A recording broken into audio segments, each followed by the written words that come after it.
Hey guys, I hope you're doing well today. So, we talked about water last class, and we talked about some key properties that make it so good for life and living systems. Today, we're going to go ahead and move on to talking about the other parts that make you up, uh, the non water pieces that include the important molecules for life. So, today, we're going to focus on basics and carbohydrates and lipids. Over the next couple of classes, on Monday, we'll go over the nucleic acids, and on Tuesday, we'll go ahead and focus on proteins. So here are our essential questions. What is the chemical formula for a carbohydrate? This is a key thing that helps us to differentiate a carbohydrate from other carbon, hydrogen, oxygen molecules like lipids. Okay. 2, what are the monomers for carbohydrates and lipids? And what are the polymers? We'll talk about this in terms of monomer polymer. And I know those are key words. Those are terms you'll probably want to go ahead and get down in your notes so that you can refer to them later. Number 3, how are carbohydrates and lipids related? Now, this is probably the most deep thinking of the questions here on the essential questions, but make sure you know the relationship between the two. Number 4, what are the structural differences between carbohydrates and lipids? This will relate to the first essential question, as well as the size. And lastly, what are the functions of carbohydrates and lipids? What jobs do they perform in your body? Okay. Now, before we start talking about how these make you up, it's important to realize that there's a common term a lot of people use that we're going to refer to here as well. And that is, you are what you eat. Now, I want you to stop for a minute and think back to the last meal you ate. Did any of your food items have a nutrition facts label on the back of them? And if so, did you look at those? Did you look at the protein, the carbohydrates, the fat content? You may already be familiar with several of these large molecules that we're going to discuss here. Okay. If you're wondering what something as weird sounding as a large biological molecule is doing in your food, the answer is that it's providing you with the building blocks you need to maintain your body, because your body is made up of large biological molecules. So in the greatest sense of things, you are what you eat. That sandwich you ate for lunch, that bowl of cereal you had for breakfast, these things get broken down in your digestive tract, and then they get converted into the smaller pieces that made up the food, which are also going to be the pieces that are going to make up your body. This is especially true when you're young because you are growing so much more. Okay? So, what you consume is literally going to impact how your body grows and develops. Okay? So, if we break down these at the smallest level, we got to think about the fact that you are made up of a whole bunch of atoms. Okay? And just as you can be thought up of a whole assortment of atoms walking, talking, you can be a big bag of water like we talked about last class. Remember, you're made up of about 70% water. You can also, however, be viewed as a collection of the 4 major types of large biological molecules, also known as macromolecules. Okay? These include carbohydrates, such as sugars and starches, lipids, such as fats and cholesterols, proteins, and there's too many to list here, and nucleic acids, such as DNA and RNA. Now, that's not to say that these are the only things that make you up, but rather that most of your important large molecules can be divided into these groups. Together, the 4 groups of large biological molecules make up the majority of the dry weight of the cell. So if 70% of your body is water by weight, that means about 30% of your body by weight is these other things. Okay? Now, central to this discussion is a particular element on the periodic table that ends up being one of the real reasons that all of this magic is possible, and that is the element of carbon. It turns out that most of the compounds that make up living things contain carbon. In fact, carbon makes up the basic structure of all of the compounds we'll discuss today. So what is it that makes carbon so special? Well, it turns out that every atom of carbon has 4 valence electrons.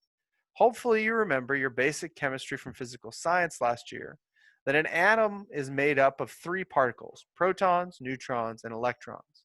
The electrons are the particles in the electron cloud on the outside, and these are the ones that are involved in bonding, both covalent and ionic. The electrons involved in bonding directly are the outermost electrons, called the valence electrons. And so if we look at a diagram like this, remember that in a neutral atom, your protons and electrons are equal, and your neutrons determine the mass of the atom outside of the protons. So it's the outermost electrons, okay? If you were to go ahead and point them out here, so like 1, 2, 3, 4. Those are the 4 valence electrons of carbon, the ones that are involved in bonding and make it such a magical element for creating these huge biological molecules. All right. So as a result, carbon atoms form these long chains of molecules, and they have a huge number of different carbon compounds that exist. Each compound has a slightly different structure. For example, carbon can form rings or chains. The carbon chains can be straight or branching. And there are other kinds of atoms that can be attached to these carbon chains in different positions. Now, do any of you know the other element that is both small enough and has 4 valence electrons to potentially form life? Think back to your periodic table. Did you think of it? That's right, silicon. This is why science fiction fanatics will sometimes talk about silicon-based life forms, like what Spock is looking at here. Because as far as scientists know, the only other element that could potentially do this is silicon. After that, they get so large it becomes problematic.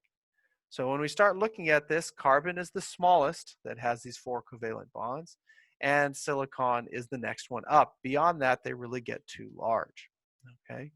So again, remember, carbon is capable of producing 4 covalent bonds, which can create a plethora of different organizational structures to create all these large biological molecules. So if carbon is at the center of every one of these, we can really think about carbon as the backbone of the physical structure of life. If water is the fluid that allows this all to happen, carbon is the backbone that kind of holds it all together. Okay. Now, don't forget there are some other molecules, but there are really only 6 molecules that we focus on for most organic elements. In addition to carbon, we typically focus on hydrogen, oxygen, nitrogen, phosphorus, and sulfur. And I try and help you guys remember these by giving you this acronym. Remember CHOMPs. So they're in order of their typical usage. Okay. C, carbon being the most important one, hydrogen and oxygen being next, followed by nitrogen, phosphorus, and sulfur.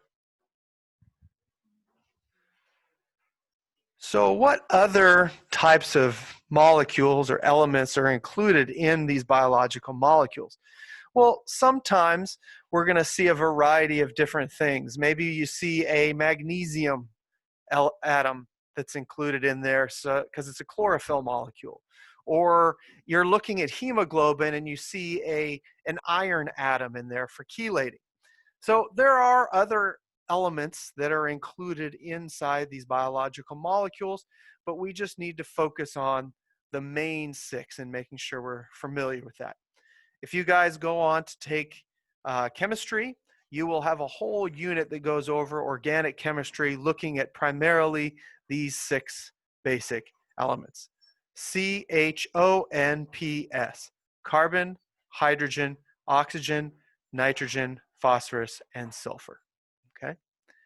Together, all 4 of these groups are known as the macromolecules. Macro meaning big. These are made from thousands or even hundreds of thousands of smaller molecules. So if we have a big macromolecule, there must be pieces that build it. Okay, so if you've ever played with Legos or anything like that, You take the small pieces, you put them together in certain combinations to make the bigger pieces. Okay? The process by which we combine these smaller pieces is known as polymerization. Okay? Those smaller pieces are known as monomers. Now, when we go ahead and start thinking about how this works, I want you to kind of think about it in terms of little pieces. So if I draw a little circle here, this would be one monomer.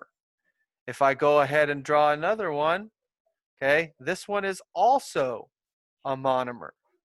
This one, if I put another one here, is also a monomer. But grouped all together, if we go ahead and look at all three of these here, that makes up one polymer. So monomers are the smaller subunits that when joined together make up the bigger picture polymer. Okay? So that's the big thing to remember about macromolecules is they have small units called monomers, mono meaning one, and they make up bigger molecules. Poly means many, called polymers. Okay, so as we look at the process of polymerization, we start looking at a whole bunch of different types of molecules. So again, remember monomer is the one single small subunit that we can start connecting together to make dimers, trimers, tetramers, pentamers, so on and so forth. But all I really care about is that you know the term monomer for one and polymer for many small subunits working together. All right. So these large biological molecules perform a huge range of jobs across organisms. Some carbohydrates store fuel for future energy. Okay? Some lipids are key structural components of cell membranes. Nucleic acids store our genetic information for transferring it to future generations. And proteins, well, proteins are my favorite, and they do everything else. Okay? You'll probably get tired of me talking about how awesome proteins are, but they really are. You got to realize that I am a biochemist by trade. My degree is in biochemistry, so I love my proteins. Okay, so there is an overview of the important features of biological molecules, but today we're going to focus on just two of those groups, carbohydrates and lipids. So let's go ahead and get started. The first of these groups is the carbohydrates. Now, these are compounds that are made up of carbon, hydrogen, and oxygen atoms. Okay, so we look at this and we've got carbon, if I can get it to highlight, carbon, hydrogen, and oxygen atoms. So there are really only three atoms that make up carbohydrates. And their primary function is that they are used as a main source of energy in living things. Okay? Living things break down the sugars like glucose, which you're going to get used to hearing. This is the super sugar that is made by plants during the process of photosynthesis. And they store those sugars as complex carbohydrates known as starches. We then eat those starches, and those we break down to get the sugars out to give ourselves the energy. Okay? So when we go ahead and start looking at this process, again, remember that these are the key elements, E for elements, and there are three of them, okay? And here is the function. This is the job that the carbohydrates perform. Okay. Now, when we start looking at carbohydrates, the term itself tells you how it's structured. Carbo, carbon, hydrate, like when you hydrate yourself, you drink water at a basketball game or something like that, water.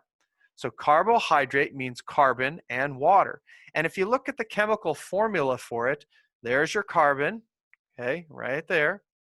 Oops. Okay, there's your carbon, and there's your water. Now, you'll notice this little N out here. That means the number changes depending on whatever the carbohydrate is. So if we think about something like glucose, which is that super sugar we were talking about, glucose is C6H12O6. Okay? This is a type of carbohydrate because if we simplify these ratios, we end up with C Let's do a little arrow to remind ourselves we're coming from this. CH2O. And the N number in this case would be 6. Okay? The energy that we get from these carbohydrates is stored in their bonds. So hopefully you remember from physical science that when you make bonds, it takes energy, and when you break bonds, it releases energy. That's the energy we use to go ahead and walk, talk, etc. Indirectly, but we'll talk more about that later. Glucose is the most common of these sugars, and it's what's known as a monosaccharide. Do you guys remember what that prefix mono means? We talked about it with monomer. That's right. Mono just means one. So a monosaccharide is a single ring sugar. And this is created in photosynthesis, and it's what we break down during cellular respiration. And we'll talk more about these things later. Okay? So the relationship, once again, is that you have a sugar, which is the monomer, and the starch is the polymer because it's made up of several of the sugars chained together, which are the monomers. Now, it doesn't have to be glucose. There are a whole bunch of different types of sugars. We can think of glucose, but we can also think of galactose or fructose. You may have heard of high fructose corn syrup. Okay, that is made up with this fructose single ring sugar. Galactose is one of the sugars found in milk. But not all of your sugars are going to be as simple as one single ring like this. Okay, some of your sugars are going to be what we call disaccharides. Di meaning two, coming from two different or two of the same sugars. And depending on how they're connected to each other is going to determine what type of sugar we're dealing with. Probably the most common one is what we call sucrose. This is table sugar. Sugar cane, beet sugar, these are all the same basic structure. They have a unit of glucose and a unit of fructose bound together. Okay, don't worry about this. This is the chemical formula for how they're connected to each other. Just notice that they're differently connected in some cases. Okay, so in this case, it's glucose and fructose. For lactulose, galactose and fructose. Here's lactose. If any of you are lactose intolerant, this is the disaccharide that you have trouble digesting, which is a galactose and glucose bound together, and some other sugars for you to go ahead and look at. Now, when we take these sugars, in particular, let's just focus for a second on glucose. Remember, glucose is that supersugar that plants manufacture in photosynthesis. So if we take that glucose monomer and we start to chain them all together, one of the different polymers, the one that I already mentioned to you, is what's called a starch. Now, there are other ways to bond together those same glucose molecules. Starch is the one plants make, and this is the one that's most edible. But you can also go ahead and store it as glycogen. And in fact, that's kind of how we store the actual glucose molecules if we keep them in our body. The last group I have here is cellulose. There are parts of plants, especially the rough, rigid parts, that are not digestible by us. Okay, you have to be like a hindgut ruminant, like a cow, to digest them. This is cellulose, and you can see just by looking at the structures here that if we look at the structure for starch, okay, starch versus glycogen versus cellulose, this is simpler, so it's easier for us to get in here and cleave these bonds to get the energy. Okay, easier for us to digest. This, because it's got all these branching chains, it's harder to get in here and actually break the chains apart to get the energy out of the bonds. And the cellulose is so densely packed with all these extra bonds in here that it's much more difficult to break apart to get the energy out that we need to function. Okay? All right, so that's the basics of sugars. Now, there'll be a link in the Google Classroom for you to get a little bit more information on each of these categories. But that's really it for sugars. So let's go ahead and move on to lipids. Now, why would I include lipids in the same presentation as I'm doing carbohydrates? The real reason is this. If you have a huge meal and you eat a whole bunch of carbs, but then you don't exercise or do anything, what does your body do with it? If you said turn it into fat, you're right. Okay, so when we don't use the carbohydrates, your body is going to store it for later. And it does it in the form of lipids. Okay. And fats are an example of types of lipids. Lipids are generally not soluble in water and are made up from mostly carbon and hydrogen. There's a little bit of oxygen, but it's mostly just carbon and hydrogen. So if we do like we did before and go ahead and talk about this, here are your elements again. And there are still 3, but instead of putting 3, I'm going to go ahead and put 2 plus, because we're really focusing on carbon and hydrogen. And this is what separates it from carbohydrates. Because while carbs have it in the form of CH2O, okay, lipids don't. They have very little oxygen in them. Okay, so in lipids, we're focusing mostly on carbon and hydrogen.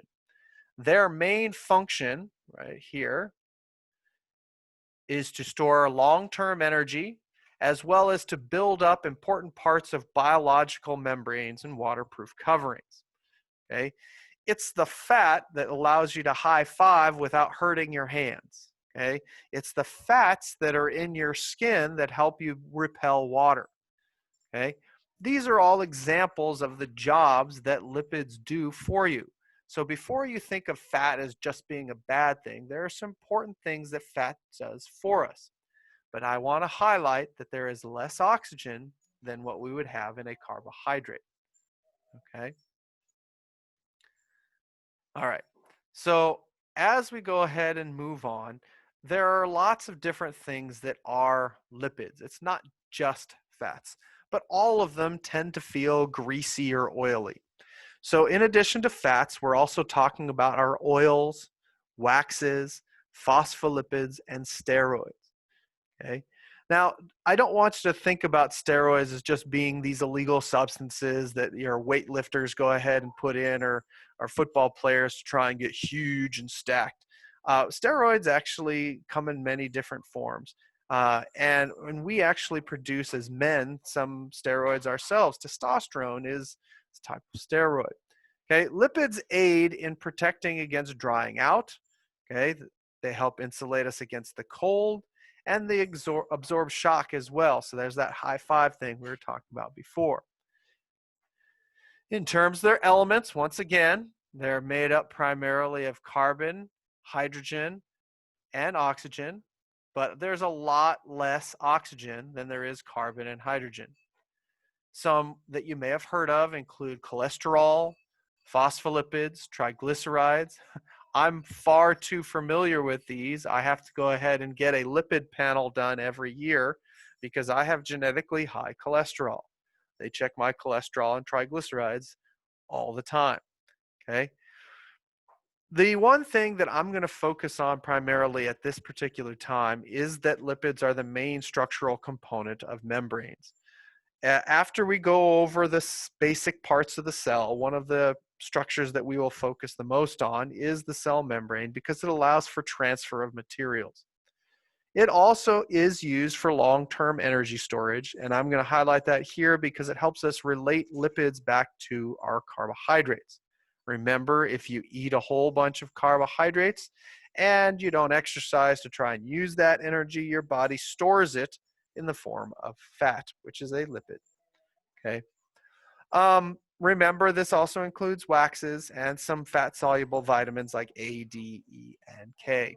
Now, when we go ahead and start looking at these, hopefully you recognize that this is a much larger molecule than what we're dealing with our carbohydrates.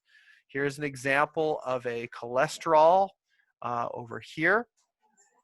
Okay, so here's your cholesterol. This is the sterol right here, sterol part of the lipid. So this little set of rings, that's important. You've got a type of fatty acyl. Okay, you got different types of lipids. This is a glycerol lipid. This looks similar to, although it's not structurally the same as a phospholipid, but these are the kind of things that we're looking at when we talk about lipids. But when we really think about lipids, what we think about is the food that we eat, kind of where we started this whole thing. Okay? Now, So if we go ahead and take a look at this, we're used to thinking about fats in terms of what we eat, okay?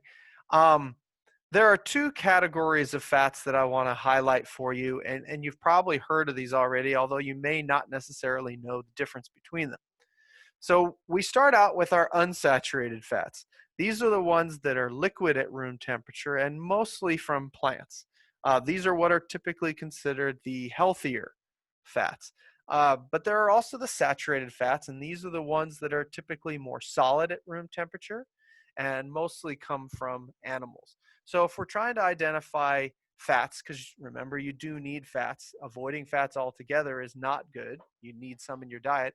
We need to go ahead and focus on the good fats. So what are the good fats? So your good fats are going to be those things that are high in like omega-3 fatty acids, things like nuts, avocados, fish are going to be your healthier fats, as opposed to, unfortunately, cheeses, potato chips, cupcakes, butter. Um, for me, when I started realizing that I was going to have problems with cholesterol, I really had to cut things out. So I don't eat any more beef. I don't eat any more pork. And I really limit myself on cheese, which has been so hard because I love cheese so much. But I only allow myself really to have a little bit of Parmesan or Romano cheese here and there.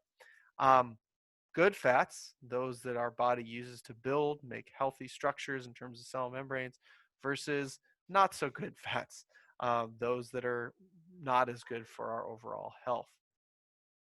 Okay. Now, another group of structures that fall into this lipid category are our fatty acids. Okay, these are a particular type of lipid that has a structure that we utilize to go ahead and make membranes. Okay, this is going to be essential for when we go ahead and talk about structure of membranes and we start looking at how we regulate the movement of materials across membranes. We have these long chains of mostly carbons with hydrogen on them, and at one end they have a COOH or a carboxyl group. Okay, when they are part of these lipids, the fatty acids resemble long, flexible tails, something like this. And when you see them bound together in what we call a phospholipid, this is the structure that's going to make up membranes. You have a glycerol head with a phosphate group, and then you're going to have two of these fatty acid tails like what we just saw on the previous slide. Their main job is to build up membranes. They typically are going to arrange in a bilayer, bi meaning two, so two layers.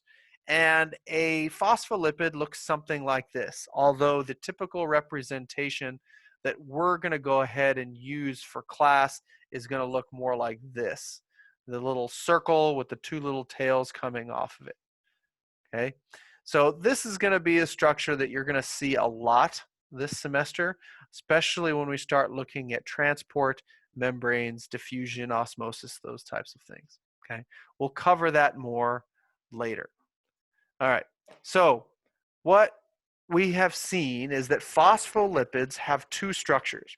They have the tail and the head. So if that circle is the head, and then we've got our two tails, this part up here at the top, okay, is what we call polar. Now, where did we hear polar before? If you remember, we talked about polar when we were talking about water. Water is a polar molecule. Now, things that are similar like to be together. So water, which is polar, likes to be around the polar head of the phospholipid. However, the other end is the non-polar, okay? And this part does not like being around water. So when we start looking at this, we have two different terms that we look at here. The polar head is what we call hydrophilic, okay, meaning it likes being around water. Whereas down here, we have the nonpolar end, which is hydrophobic, which does not like being around water. And so what does that cause to happen? Well, what that does is it causes the molecules to try and configure themselves so that the parts that are polar are around polar things. And the parts that are nonpolar are around nonpolar things. And what this produces is structures like this. This may be something like the precursor to a cell. They get all of the nonpolar tails in here together, and it separates them from the outer area that has water. So there's your hydrophilic head and your hydrophobic tails. This also explains the structure of the lipid bilayer, which makes up the outer cell membrane. Okay, this is your polar hydrophilic head and your nonpolar hydrophobic tails. They orient themselves so that the hydrophobic area is in here and the hydrophilic area is out here and down here. This should make sense because most of our body is made of what? That's right, water. And because of that, we have water in the cell as well as in the spaces between the cell. So this makes a little wall that separates the internal environment of the cell from the external environment of your body. Okay? All right, so what have we learned today?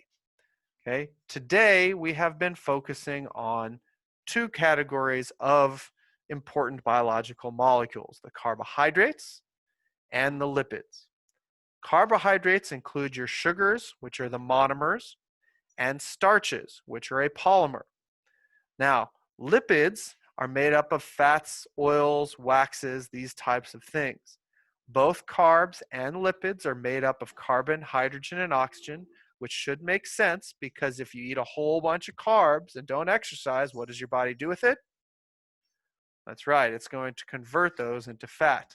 So it makes sense that they're made up of the same pieces, but remember that lipids typically have less oxygen in them than what you see with carbohydrates. Okay, guys, that's all I've got for you today. I hope you have a good one, and we'll talk to you soon. So long. Bye.